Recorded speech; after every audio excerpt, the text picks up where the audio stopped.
तो डेवलपमेंट जो है वो लीनियर है या स्पाइरल होता है। तो ये तो सबको पता है कि स्पाइरल होता है इस तरीके से, ठीक है। लेकिन कई बार एग्जाम्पल के बिना आप समझ नहीं पाते हो, तो एक बार एग्जाम्पल के थ्रू इसको समझने की कोशिश करते हैं। तो देखो, इतना तो क्लियर है कि हमने पियाजे की स्टेजेस पढ़ी हैं डेवलपमेंट की, और बहुत सारे अलग अलग जो हैं ऑथर्स की या साइकोलॉजिस्ट द्वारा जो डेवलपमेंट के बारे में बातें कही हैं वो हमने पढ़ी हैं।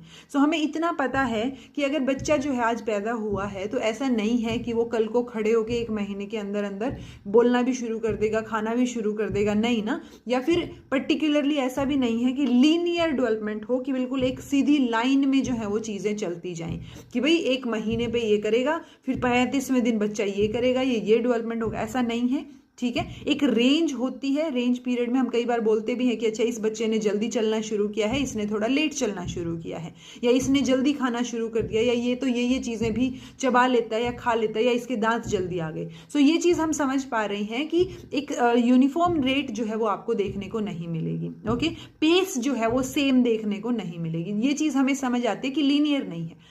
स्पाइरल कैसे है? तो जब हम स्पाइरल डेवलपमेंट को समझेंगे तो आप ये समझिए कि हम ये पढ़ते हैं कि मान लो 3 महीने पे बच्चा जो है वो कूइंग या कू ओ इस तरीके से कुछ ना कुछ आवाज निकालना शुरू करता है, राइट। उसके बाद ऐसा तो नहीं होता कि वो एकदम से बोलना शुरू कर दे, राइट। सो वो जो माइलस्टोन्स होते हैं ना बच्चे के, जो माइलस्टोन अचीव करता है बच्चा, वो फेजेस में होते हैं कि आज पर्टिकुलरली कि 3 महीने के अराउंड एंड अराउंड ये चीज डेवलप हुई। उस डेवलपमेंट के बाद बच्चा जो है वो थोड़ा सा रेस्टिंग फेज में जाएगा, फिर कोई और चीज डेवलप होनी शुरू हो जाएगी, कोई और चीजें जो है वो कंसोलिडेट होनी शुरू हो जाएंगी। तो ये बात आप समझिए कि जब हम स्पाइरल डेवलपमेंट की बात करते हैं कि यहां से डेवलपमेंट शुरू हुआ है, तो हम स्पाइरल में ऊपर की तरफ जा रहे हैं। ये इस तरीके से स्पाइरल डेवलपमेंट की बात कर रहे हैं कि बच्चा जो है उसने एक चीज सीखी, फिर एक रेस्टिंग फेज जो है वो आ जाता है, और बच्चा जो है वो क्या है, कंसोलिडेट करता है उन चीजों को, उन चीजों की जो उसके साथ हुई है ना, उनके साथ एडजस्ट करने की कोशिश करता है। ओके, सो ये होता है जो हम बोलते हैं कि डेवलपमेंट यहां से शुरू हुआ, ग्रोथ एंड डेवलपमेंट,